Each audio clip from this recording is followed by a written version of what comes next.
Thank you, Diana. Beautiful.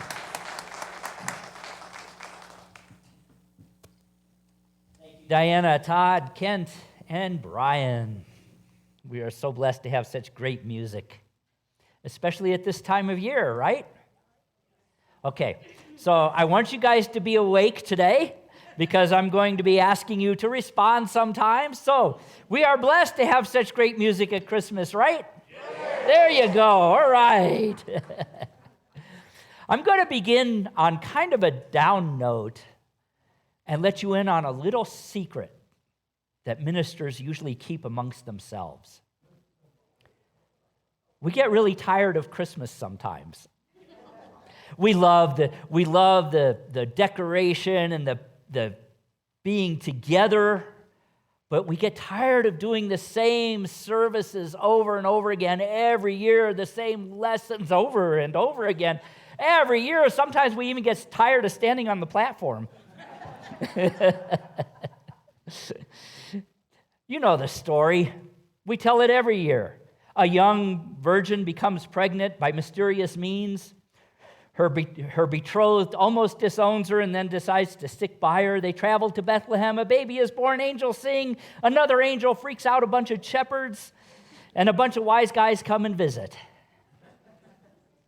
And people get upset if you say Happy Holidays instead of Merry Christmas, forgetting that Christmas is just one of many winter holidays that are equally important to those who worship in different religions. And we hear over and over again that Jesus is the reason for the season, even though the story is really about Mary and even Joseph. Mary traveling through a cold winter desert at 8 or 9 months pregnant. Joseph wrestling with what his role is and what he should do based on the culture and the times and the traditions, and then forgetting to make a reservation at the inn. And what did Jesus do? He laid in a manger. So what's the story really about? Is Jesus the reason for the season? Yes and no. You know, I think sometimes in Christianity, we have made the life and teachings of Jesus all about just two events, birth and the crucifixion resurrection experience. And we have forgotten everything in between, all of the teachings, all of the lessons, all of the examples, until nothing else matters. And we forget what he said his mission was after he grew up. He said, I have come so that you may have life and have it what? Very good, you guys got it. Abundantly. Health, relationship, love, joy, the means to live your life safely. We've forgotten his role as Prince of Peace. Now, I'm not saying that we're going to do away with Christmas. I love Christmas. We know that for us in Unity especially, Christmas represents who knows what? Birthing the Christ within. Did you know that? That is the symbology of this. Truthfully, most scholars agree the events of Christmas didn't happen anywhere near like they're described in the stories, and certainly not in December. But it's important, and we do celebrate it every year to remind us of the Christ within. And it is appropriate that we celebrate it at what is astronomically, I guess, the darkest time of the year, when the days are the shortest and the nights are the longest. It reminds us of light. So certainly, there is much to be said for the celebration of Christmas. And let's be honest, we all love to give and get presents, don't we? And we all love the good food of this season and the chance to get together and celebrate. And one of the things that we love about Christmas, at least I do, is Christmas movies. Are there others out there who love the Christmas movies? What are some of your favorites? Rudolph. Elf, yeah. Jingle Jangle, Christmas Story. Scrooge. There you go. That's next week. This week, our lesson is based on one of my favorite Christmas movies, Elf. I asked a little while ago how many of you had seen it. Some of you raised your hands. So for those of you who have not seen it, I will give you a very brief outline of the plot. It stars Will Ferrell as a human elf.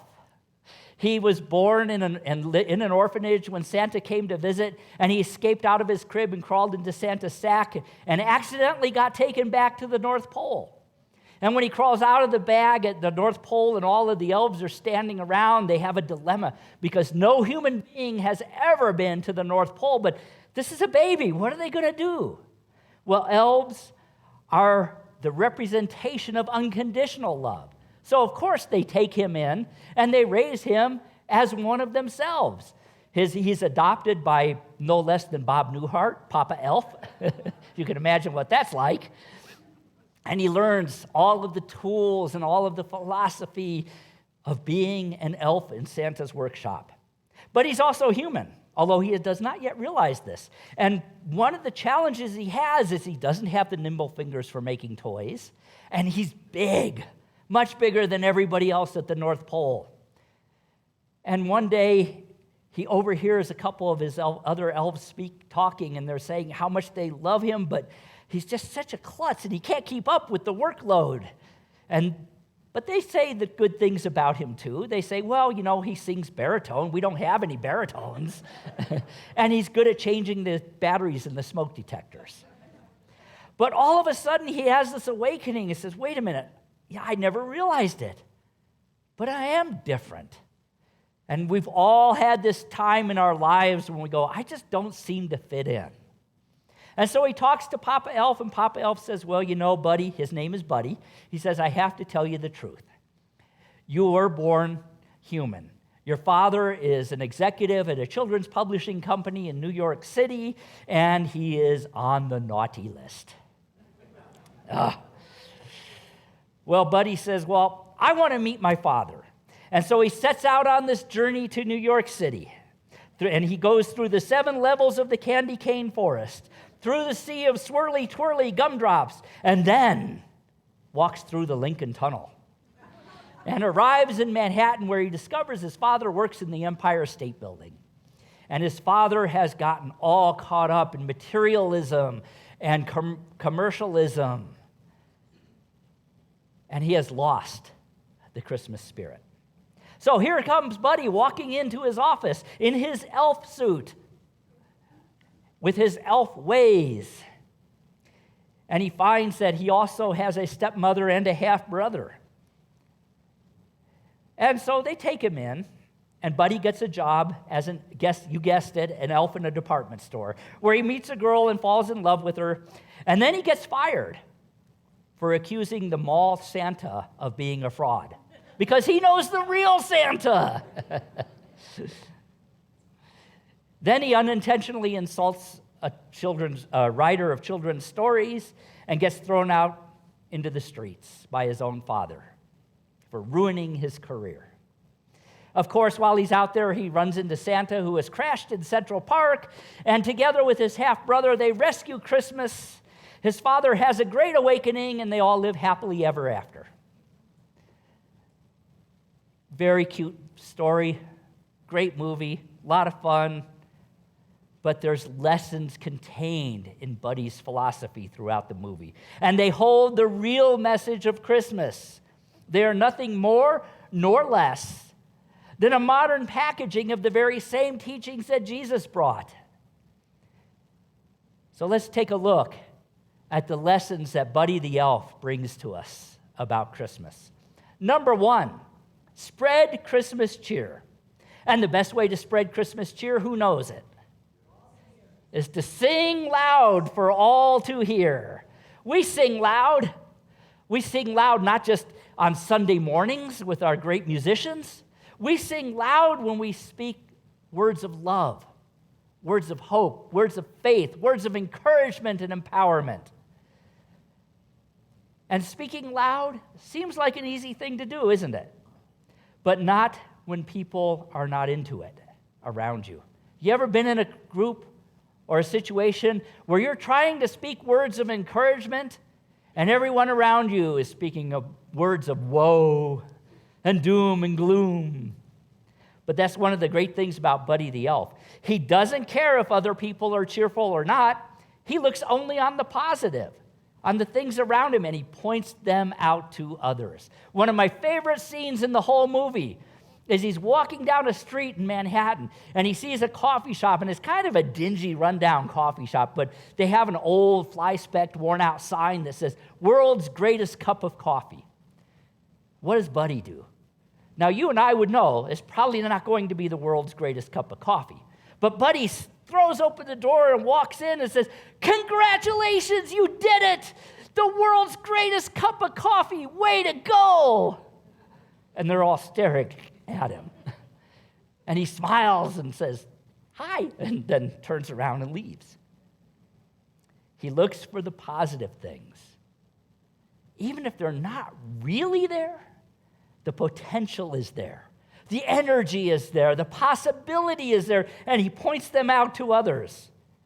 It's not always easy to be cheerful, but Buddy serves as a motivational inspiration for the benefits of having a cheerful disposition, of seeing the best in all things. Think about Mary, Jesus' mother. Mary, who represents the power of life. She lived in a difficult time, in a conquered country, and yet we are told in the Gospels that she rejoiced daily in the Lord. What does that mean? That means that Mary found good in all things. She saw the good in people. She saw the good that was possible.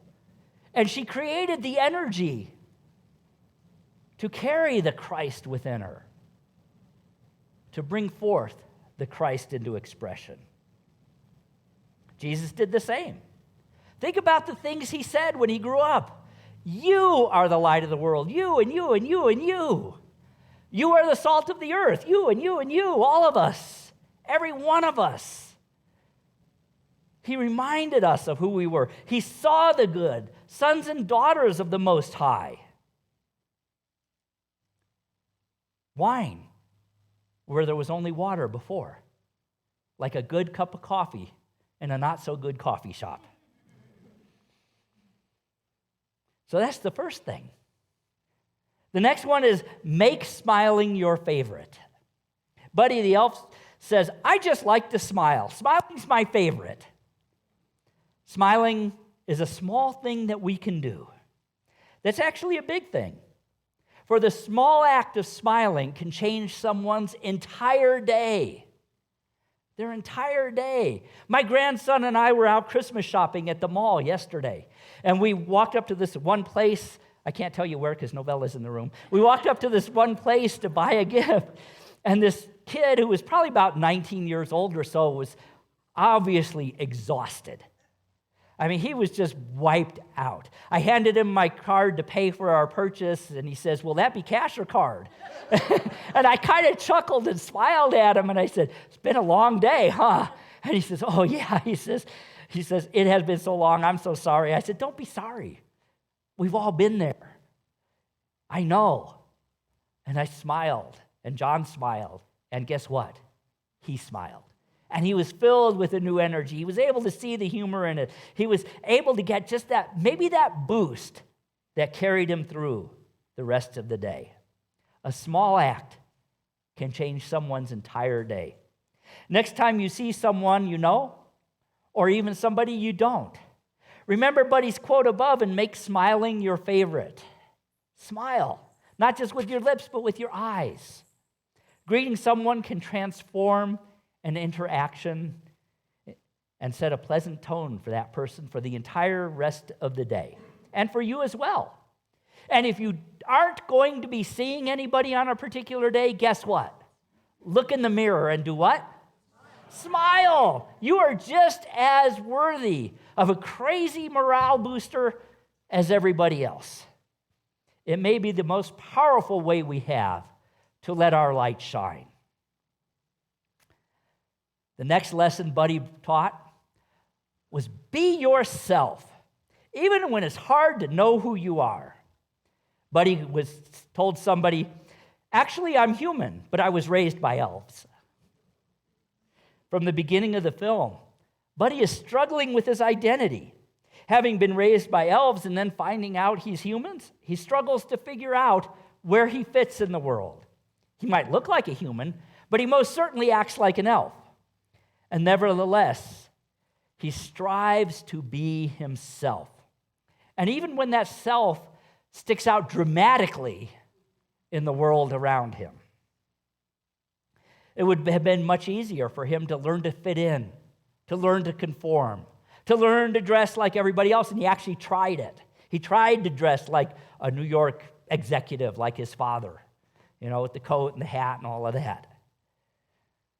How often do we strive to do the same thing? So much so that we allow ourselves to be taught to be who and what the world thinks we should be, even to the point of being shamed if we're not.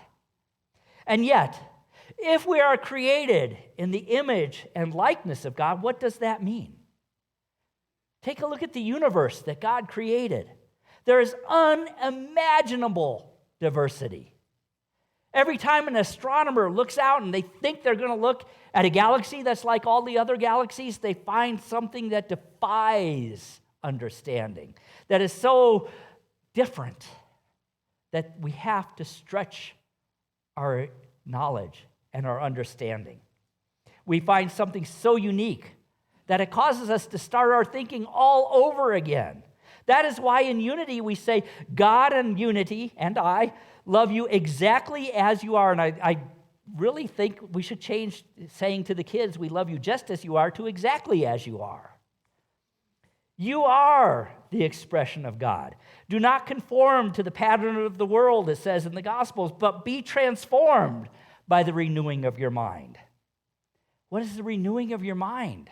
It's opening yourself up to the infinite diversity that creation is. And God's creation is always, as it says, good and perfect. So be who you came here to be. Love whomever you love.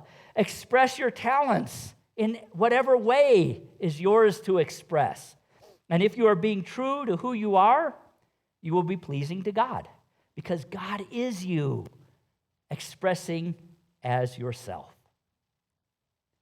And one of the ways we can help each other do that is the next lesson: give out compliments freely.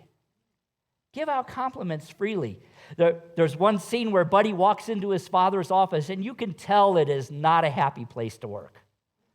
It really isn't. And that nobody ever gets a compliment. And he walks in and he looks at his father's secretary, whose name is Deb, and he says, "Deb, you have such a pretty face, you should be on a Christmas card." Kind of sounds like a pickup line, but it wasn't. You have such a pretty face, you should be on a Christmas card. One thing Buddy does incredibly well is dole out compliments. Throughout the movie, as it goes along, the number of positive things he says about other people is actually pretty amazing. The quote I just gave you only referenced one of the compliments he gave. But from his father's assistant, for her reaction, we can tell his words changed her day and maybe her perception of herself. You know, if you're like me, oftentimes we'll see somebody or something and we'll have a complimentary thought, but we don't say it. And making the effort to say it aloud reminds people of their worth, reminds them that they too are worthy. The next one is take risks. Take risks. But he tells one of the people he's talking to, "Papa says my real father lives in a magical place far away." This is before he leaves the North Pole. "But the thing is, I've never been out of the North Pole." Well, if you want good things to happen to you, you have to get out of your North Pole. You have to get out of your comfort zone. You have to take risks.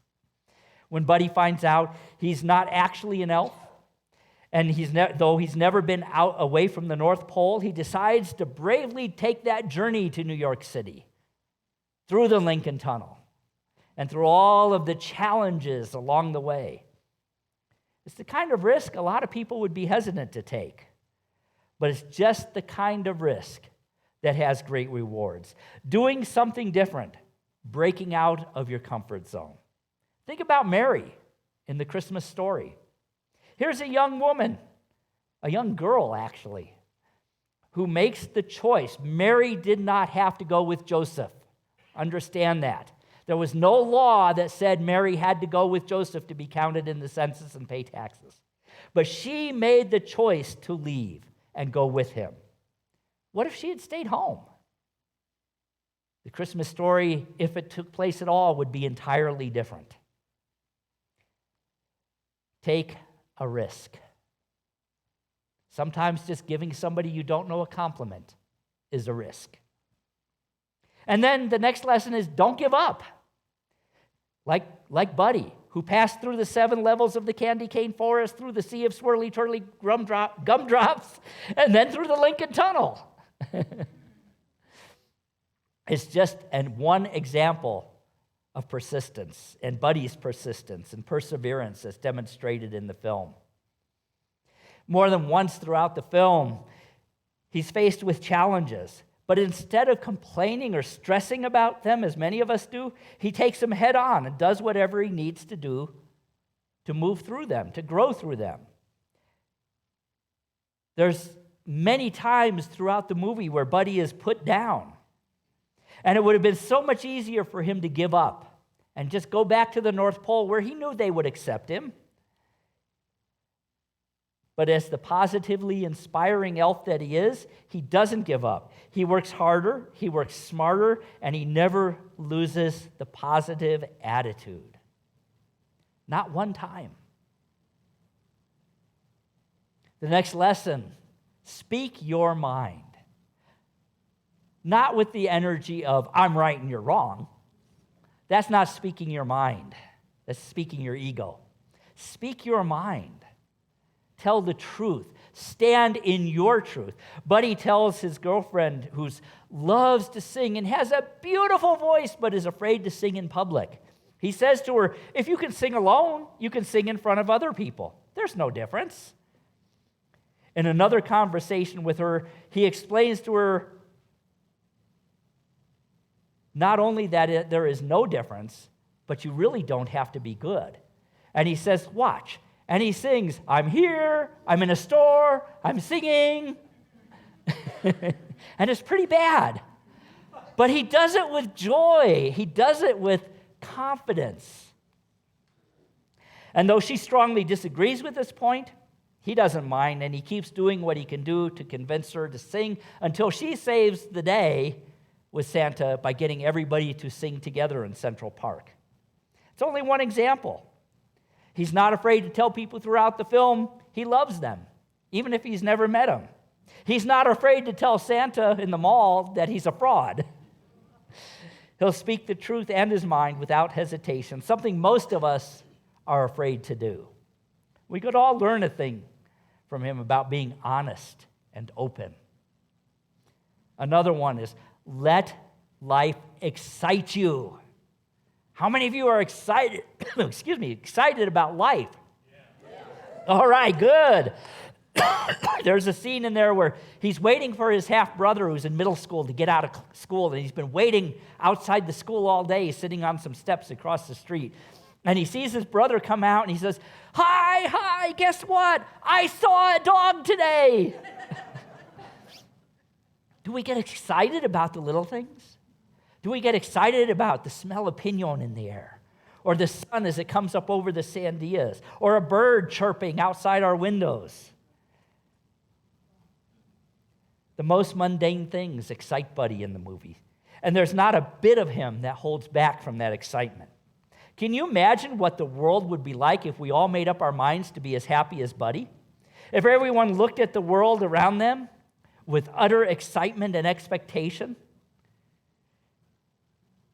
All too often we get caught up in what we have to get done or what we forgot to do.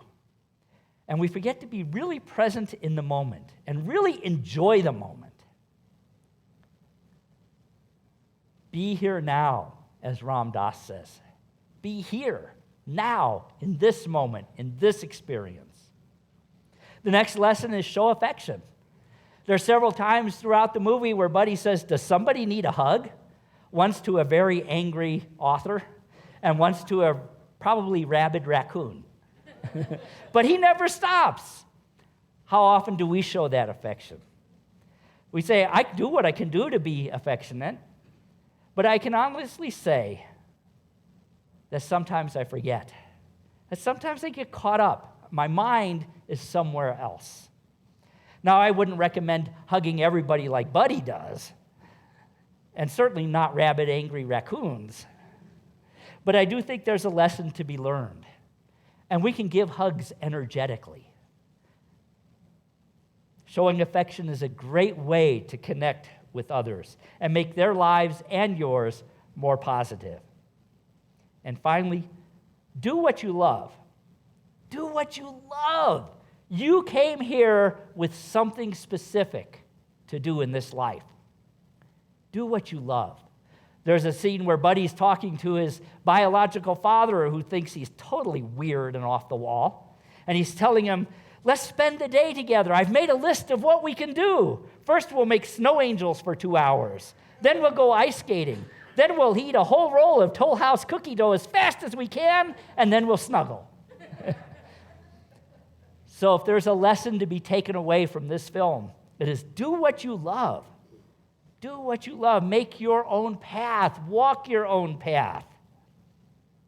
And once we've identified that path, be on it with enthusiasm. So the Christmas story is encompassed in a modern movie. It's the same things Jesus taught. Make smiling your favorite. One of the first things we ever hear about Jesus as a baby is he smiled. And though Christianity has created this image of Jesus with a face of woe, I grew up hearing that, he actually had a lot of good times. There were many times he smiled. That's probably why he had so many followers, because they felt good, and when they felt good, they realized they were good. Be yourself. Be your true self. Joseph was true to his heart. Mary accepted her role, accepted what she had come there to be. Give out compliments. Take risks. Like I said, Mary could have not taken the risk to go with Joseph. Joseph could have not taken the risk to raise this baby that wasn't his. Never give up. Speak your truth. Show zeal. Use our power of zeal.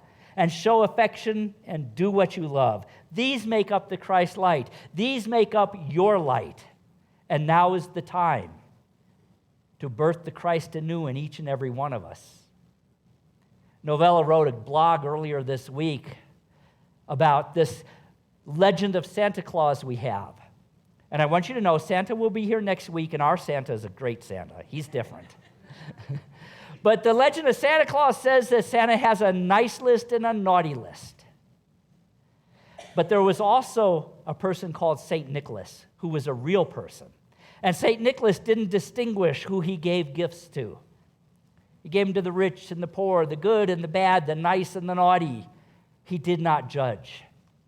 God does not judge either. As I said in the meditation, there is only the nice list, and everyone is on it. And so it's time we embrace the gifts. We use the tools that we learn, the lessons we learn from the Christmas story and from our Christmas movies, and bring forth our light. Now is the time to birth the Christ anew within us, each and every one of us. Now is the time to live life to the fullest. And remember, you are always on the nice list. Merry Christmas.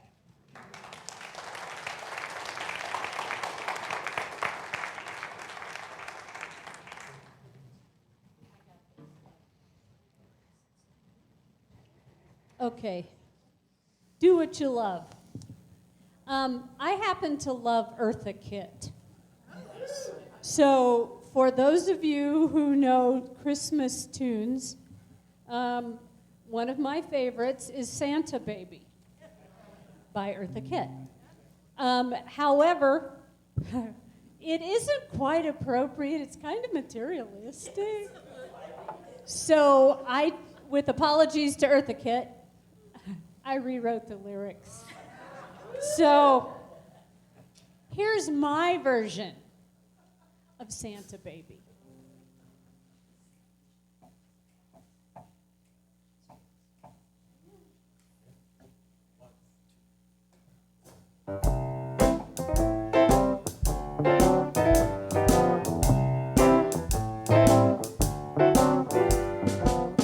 Santa Baby, slip a table under the tree for me.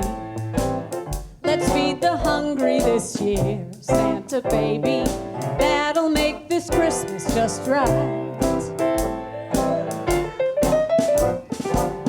Santa honey, harmony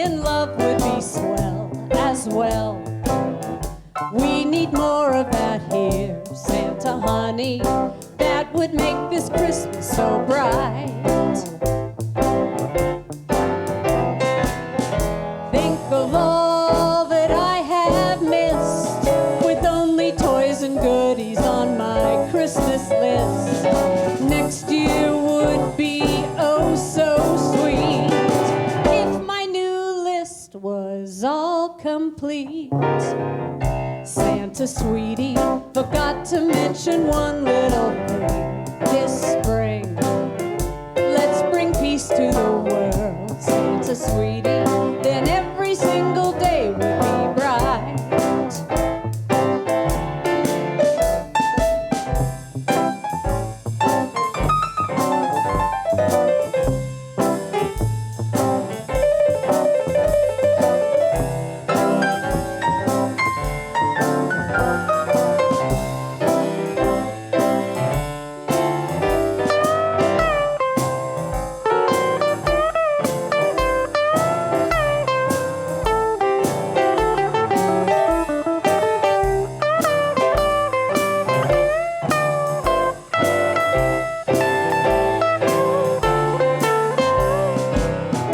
Think of all that I have missed, with only toys and goodies on my Christmas list. Next year would be oh so sweet if my new list was all complete. Oh, Santa sweetie, forgot to mention one little thing. This spring, let's bring peace to the world. Santa sweetie, then every single day would be bright. Santa darling, please hurry. And dear Santa, don't you worry. I will help you make this Christmas so bright.